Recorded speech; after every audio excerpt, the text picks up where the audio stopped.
And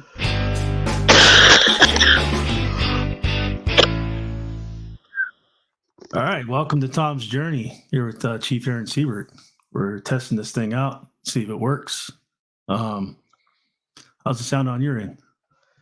It sounds really, really good. I mean, your sound's coming in really good. Um, as long as the connection's good, we shouldn't have any glitches. Hopefully, famous Yeah. last words, right? Hey, this is yeah. It's nice to be on Tom's Journey. This is a platform that you put together to kind of talk about sobriety and a whole bunch of other things. So it's pretty cool. Hopefully, your audience will be will dig this. Yeah, I'm hoping. I mean, this is all new to me, trying to figure it out. So I'm just pushing buttons and seeing how it works. But since we got it up and running, I guess you might as well tell everybody a little bit about yourself. Yeah, I'm Aaron Siebert. I'm a retired Navy chief. Lucky to be alive after being hit with a mortar round April of 2006. I work directly for the PTSD Foundation of America, helping combat vets deal with PTSD as a peer-to-peer mentor support.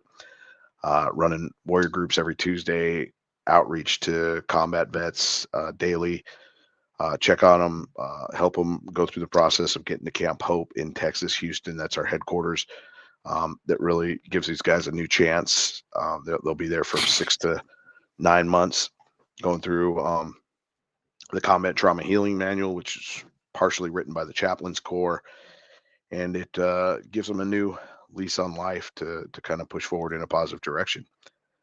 I also run a podcast myself called Combat Vet Vision, and from SitchRadio.com, and Brian Colburn, good friends, both me and Tom, and helping Tom get going on his podcast. This one right here, and then I also do a lot with the Warrior Built Foundation, which is vocational recreational support. So that one has a whole bunch of race components to it. A softball team, a bunch of combat vets guys coming together with the intention of doing some sports or activities that are going to be pretty intense, and getting out there to race Baja on a motorcycle team or a Volkswagen Bug team or um, um, some crazy vehicle that's going to be doing it. Ultra 4 team, stuff like that. So we supported other entities. These guys have branched out and done some incredible things on their own now. As combat vets get a little bit more confident or a little bit better in their abilities to do stuff, and we get invited to a lot of different races. So through the Warrior Built Foundation, that's a lot of fun, a lot of saturation by just coming together, camaraderie, moving forward in positive directions again. And then guys that really need that further guidance and want that weekly meeting, it's there. Or they could come, monthly or whatever it might be. So yeah, it's a little bit about me. And it's always good to hang out with Tom. I met Tom many years ago through Brian Colburn, who's running my podcast, and kind of pushed us both into this kind of podcasting thing. And it's great to know you. It's great to see where you were and where you are now, especially being sober now since 2019. Yeah, it's been a long road, but the road started off with Warrior Built. That's where Brian and Colburn introduced us. I went down there to That's Lake right. Elsinore to check it out. I just wish it was closer to my house. And then also I was, oh, there we go, get a doggy.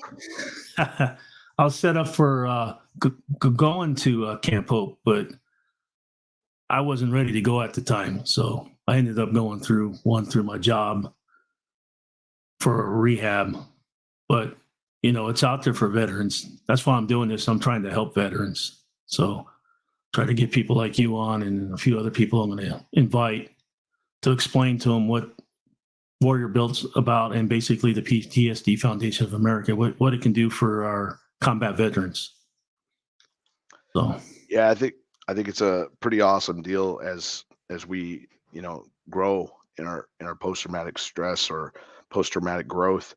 Uh, we find ways to better deal with ourselves, and also feel like we want to be able to better help and supply somebody else with the knowledge or a pathway that we've taken that can help another veteran.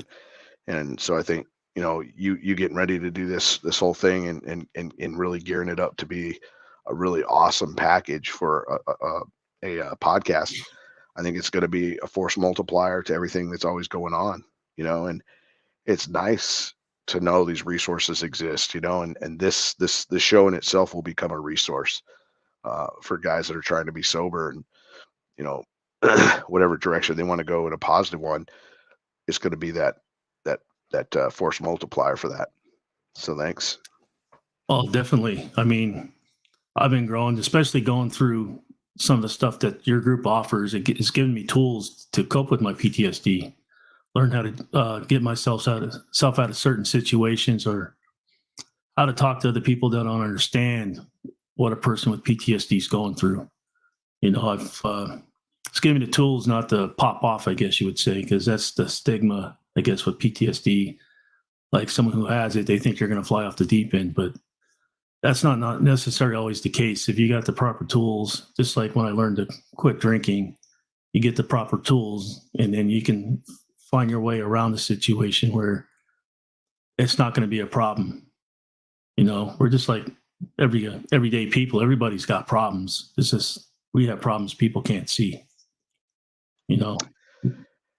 Yeah, that's a great point. And the stigma of everything, and why is it so important to be part of a group? I think it's partially important to be part of a group, no matter what the situation is, because everybody's going through life's issues, and I think specifically why it's so important for us as combat vets is because we went to combat, we came back, and there's no place in society for combat. So where do we get to talk about these things that we want to go off on, or these situations that kind of fire us up, and where's that adrenaline rush even acceptable, right? It's not. So to have a group where you can kind of drop something off for the week, where you're like, hey, I want to talk about something serious, I want to talk about whatever it might be. I want to talk about my alcoholism, I want to talk about my suicidal ideations, I want to talk about things that just really piss me off in America, or I had a really bad day at work, a really bad day with my relationships. How is that really gonna pave a better path for you? Well, so and so, you listen to so and so's story, and you could kind of tell that maybe that's not the route you want to go, because it really created a lot of dynamics that you can see where yourself going. So you're like, oh, cool, I can listen to this guy. Because if you're stuck in your own head, you're just bouncing these thoughts off yourself, and you're not really getting anywhere with it. But when you got like 10 guys, all these guys have different thoughts, different versions of their life, um, and they've gone through some struggles and some successes. And to hear some of that stuff, you're like, oh, cool, I need to apply that. So the next time you deal with a situation, you go out and that situation is minimized, because you're like, hey, cool, I took the steps necessary that Joe said that worked for him, and it's working for me. So I want to apply that. So, like you said, you were bound to go to Camp Hope, but you weren't ready for it. You took some other avenues, but now you're in this group, and it's basically a preventive measure to need to go to Camp Hope, and it's also a after Camp Hope group, so that it keeps you on track, moving forward in these positive directions. So I think that's a good way to kind of sum it up in some ways. Oh yeah, definitely. I mean, that's where I got a lot of tools. I call it my tool bag. I got to keep putting tools in it to figure stuff out, and then also bouncing off ideas off other people who are going through similar situations. And you can kind of pick things from different groups of people that you're talking to, and you can kind of put a package together for you to get through your hard times and things that you're going through. And these meetings that we do on Tuesday are really good. I see a lot of progress in people that have been going through it week after week. You can see where people are actually improving. I mean, we're all stuck in this VA thing. I'm still dealing with it today, trying to get paperwork that they keep losing. But, it's nothing to get upset about. You just have to go through it and get to the next phase of your life. You're right. You know, and when you mention the VA, in the VA, there's a lot of good days in the VA, and there's Yeah. some not so good days, and there's a lot of not good days in VA. There's a lot of people that will complain on both sides of that because the VA is the system that we have available to us. But outside of that VA system, what is there for veterans or combat veterans? You know, as, as I surround myself with, is that there's all these nonprofits. It's not just mine. It's not just the Warrior Bill Foundation or the PTSD Foundation. There's so many really good nonprofits. But if you're not squared away with everything you need in the VA, these nonprofits aren't going to be able to help you either because if your DD 214 is messed up, if you have a other than honorable and you're trying to get it, fixed up, or you're trying to get this done, or you're trying to get that done, and you're 10 years into it, and you're like not really managing yourself as well as you could be, those things are going to be affected. And they're going to affect how anybody's going to treat you. And so your triggers most likely are going to be the VA because the VA is not helping you because your DD 214 isn't in up to par. But nonprofits aren't going to help you either because they're also vetting you utilizing the DD 214. And a lot of these nonprofits aren't helping, other than honorables. And other than honorables, some guys just don't do well in the military and they got to go. And some guys, maybe their PTSD got the best of them. And before we really got a good hold on it, they got kicked out and they're giving you the benefit of the doubt. And they're really working with correcting some of those things. That's a possibility too. But the DAV is a good resource for that. Wounded Warrior Project's doing a lot of these things. There's a lot of different programs out there that are helping guys get their DD 214 squared away after having such a bad rap on some of these issues. So get that squared away. Yeah, definitely. I belong to other groups besides this one. I also belong to the High Desert Marines up here, which is for Marines and basically Navy corpsmen that served with Marines. And I also belong to the DAV. I have a meeting today I'm going to go to. I think it's at 4:00. And it's good to be into the veteran community and meeting different veterans from different backgrounds and different things. And the groups I go to, these groups up here are higher in age groups, so they want to get a bunch of younger guys in it. Where our group that you run, it's mostly guys that are about our age group. So you get a different perspective from different age groups as well on how they dealt with stuff too, especially from the Vietnam veterans standpoint on how they were welcomed back and things that they went through in life to get to where they're at today. Yeah, there's a lot of changes, like you said, the age change. Sometimes, we don't get that many Vietnam veterans in our warrior groups, but they're participating in different groups of their own too that are super important. The VA is starting to get to the peer-to-peer support management system. They have an avenue that you can go down and you can get peer-to-peer certificated and start doing peer-to-peer stuff. The PTSD Foundation, it's a 30-hour certificated course. Right now I'm working on Tom trying to get his. I'm looking forward to that because the High Desert could use this as a resource. I think you might be able to start some groups up in this area. So I think there's a lot of really good potential for these guys because we as all I ever hear is guys that are coming in to Warrior Built that step in for the first time. They're like, hey, what can I do to help? I need to help somebody out, and I'm like, well, you could help yourself to a monster out of the fridge first, but you got to get yourself to a point of betterness in order to help somebody else. You got to put that mask on your face first before you put the mask on the person next to you on the plane. They always say, put that mask on you first, because if you're trying to put it on that other person and you don't make it, you're not helping anybody. Yeah, so, you're gonna run out of air and you won't be able to do anything. So yeah. And you've gotten to a place, obviously, going through all these different turns. I mean, you were fighting it and staying, it took you till 2019. You finally went to a facility, you got that help, you're turning it around, and now you're ready to help other people. But it's a challenge. It's a fight. Well, it's definitely a fight. And my whole thing is to try to help people that want to be helped, because at the beginning I wasn't in a position where I wanted to be helped. So you can lead a horse to water, but you can't make the horse drink the water. But eventually they will. They'll get thirsty and want it, especially if they hit rock bottom. And my whole idea is trying to keep people from hitting rock bottom, because sometimes when you hit the bottom, it's hard to come back up. Yeah, it's so true. I mean, one of the biggest things and challenges that I have is that I track probably about 300 combat vets across the United States. I stay in touch with about 50 guys every week, every 2 weeks. I think I hit about 36 different, veterans every week. Either it's a text or, I see them on a string and we communicate a little bit on, social media or whatever. But I'm talking to about 36 vets on just simple little conversations. And I'm talking about 5 of them every week that deep conversations, guys that need to go to Camp Hope, guys that are facing some hard issues, guys that are trying to get their lives together and trying to help others, and they're moving forward in this positive direction. So if someone comes to me with, hey, I'm jacked up, but I don't want to do anything about it, I can't help you.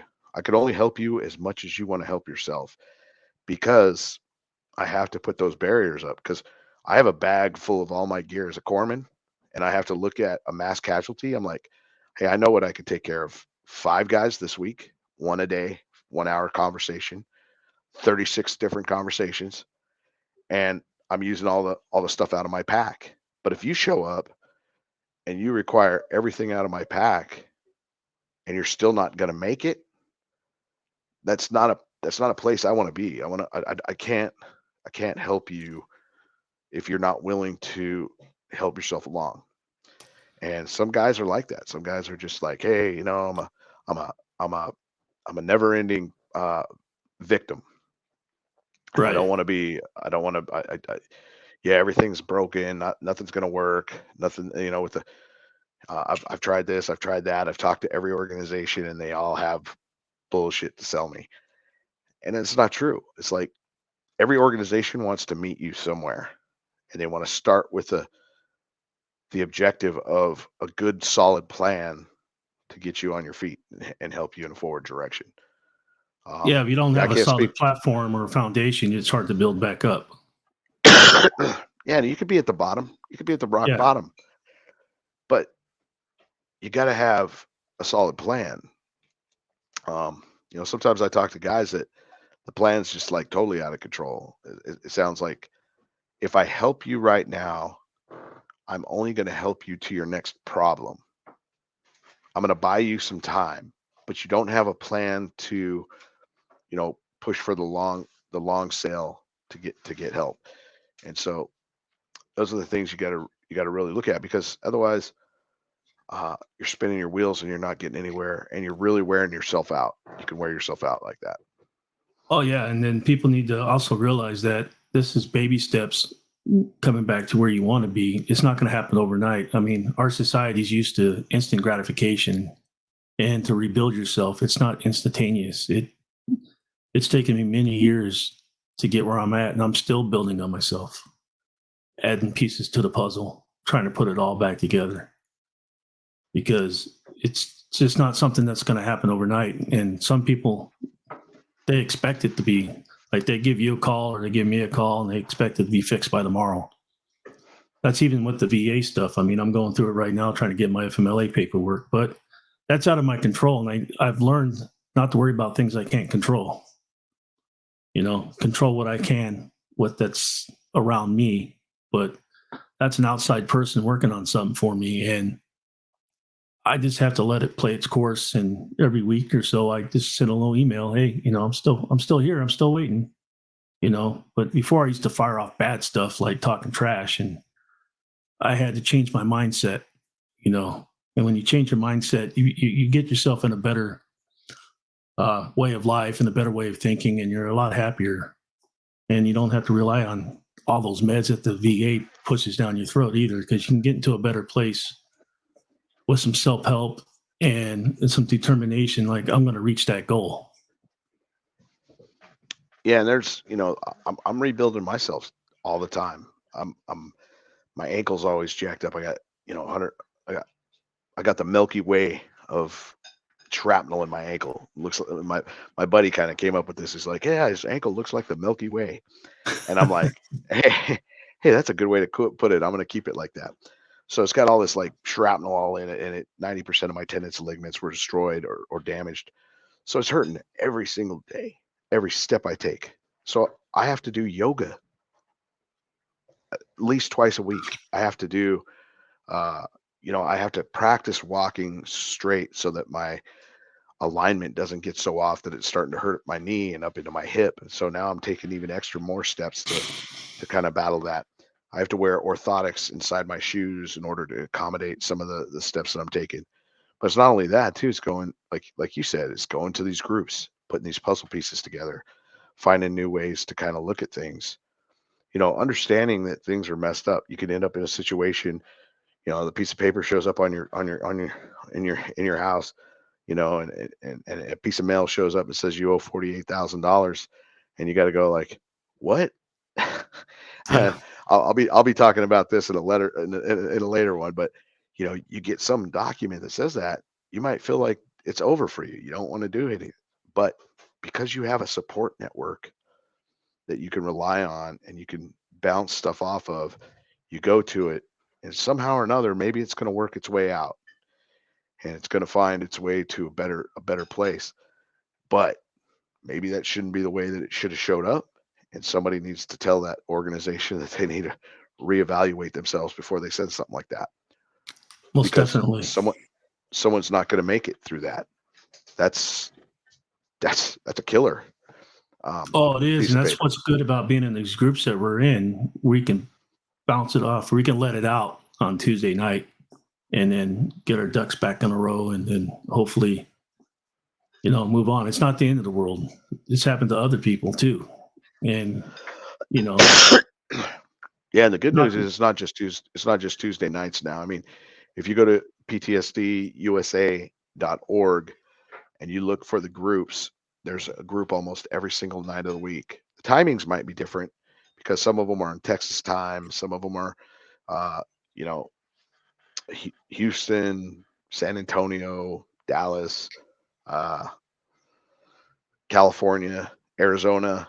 We have 7 chapters. There's 7 chapters, seven different states, or 5 different states, 7 chapters. So it's good to go. But all over the United States, guys are going to Camp Hope that need it, and yeah, they're going to groups. They're going to groups twice a week. So sometimes guys need more groups. Some guys need AA. One of our guys last night, uh, hit me up afterward, called me. I don't know, like 6 hours afterward, and he's like, "Hey, I went to 2 AA groups." I'm like, "Whoa, that's yeah. impressive." Whatever motivates them to do that is awesome, and they want to tell me about it. And I'm waking up to a phone call just 6 hours after doing group. So I'm like, all right, cool. Uh, and finding out that there's other Well, that's coordinated a good thing efforts that going on. they're doing that. Definitely. Yeah, well, it's good because these groups plant seeds, and you can see that it's growing. And like with my AA stuff too, I got to do that every now and then myself. Sometimes I get too much into my head, and that's a bad place to be. And then I got to go to AA or one of my veteran groups I belong to reground myself, to get myself back on a level playing ground, and not worrying about all the other crap that I can't control.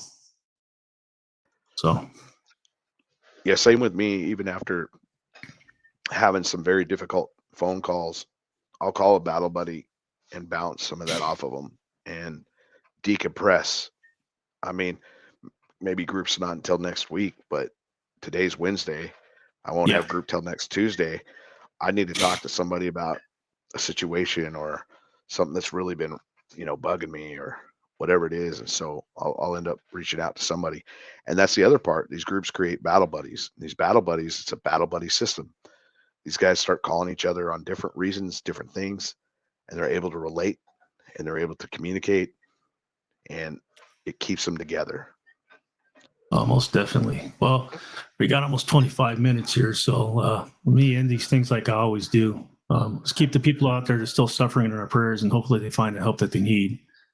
And I'll stop the recording now, I guess, and we'll chat a little bit Hey, afterwards. thanks for having me, brother. Great stuff. Oh, definitely. Thank you for doing this for me for my first one. Outstanding.